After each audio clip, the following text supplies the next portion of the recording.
How's it going, ladies and gentlemen? Once again, I'm Ned from Nev's Tech Bits. Today I want to do a quick little rundown of the Smith Corona XL 1500.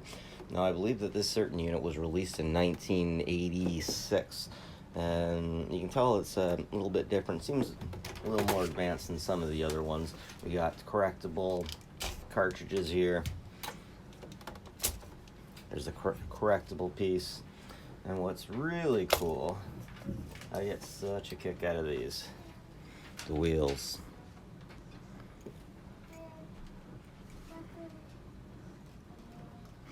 With the wheels, you got all the letters right here. Instead of arms going to be punched up, you got a little tickerator here that pounds them on. Surprisingly, they're not very hard to get back on either. Anyways, this particular unit seems to have a little bit of a problem. When I first got it, let me get some lights on here. When I first got it, I was having some issues with the cartridge not moving over. It was just pounding the same location. So what I did to make it work is I got in here and I just kind of manually moved some pieces around. Felt like something was gummed up. Every now and then it still messes up. I'm gonna have to lubricate, but I'm not sure exactly what, and I don't want to lubricate the wrong thing. But I might just have to.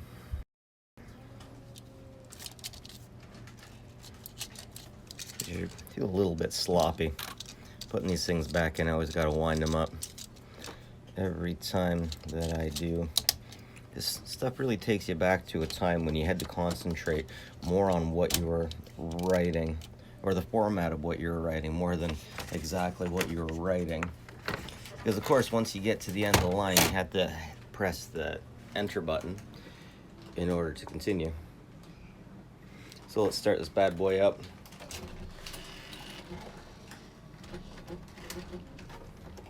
What you can hear happening there is the piece going back and forth to make sure it has a 0 point.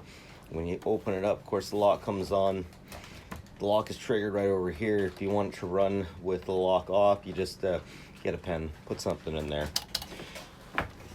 Now, one of my favorite parts of the Smith Corona that doesn't work on this one, surprisingly, is the demo mode isn't on. I don't know if it's like that to save money. I've had XL 1500s before with red fonts up here, and they did it. And it's really cool to see it happen because it's like a player piano.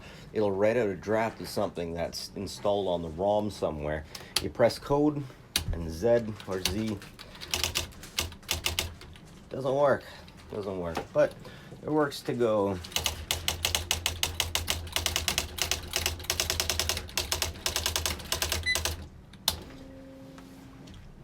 I love that. The fact that you get so far over, it beeps and you have to hit return to get back over. Man, the old ones, you had that little return thing to get it back to where you wanted it. But this, there's just something special about it. There's just something special.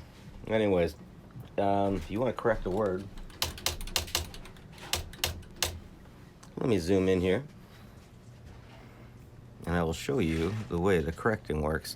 So you hit the code, actually you just hit the correct button, and it goes over it and bashes it a bunch of times. Whoa!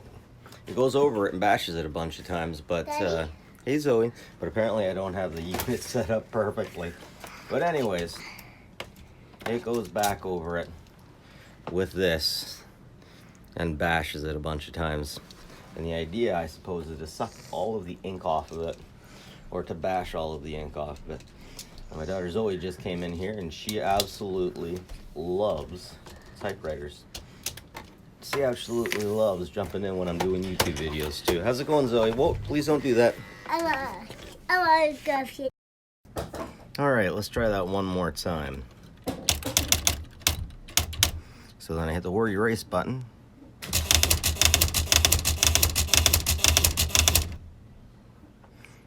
And it hasn't exactly erased it, but it's mostly erased it, which is interesting.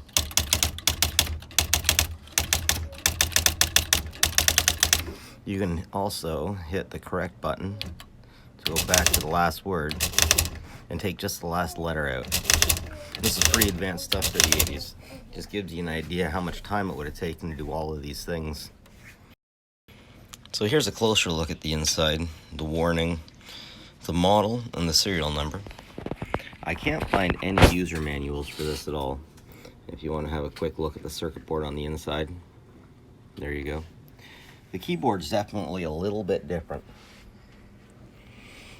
I'm very used to computer keyboards, and I find myself slipping when I'm trying to hit letters that I'm usually so used to from like the Model M kind of keyboard that we're all so familiar with. Of course, like any Smith Corona, they're always designed to be transportable. And I have a clip-on unit right here. Easy peasy, just like that. Pick her up. You got your handle up there, and away you go. In case anyone cares about the side view, not much going on there. Not a whole lot going on in the behind. Well, what do you expect? USB ports? Anyways, that's it from me.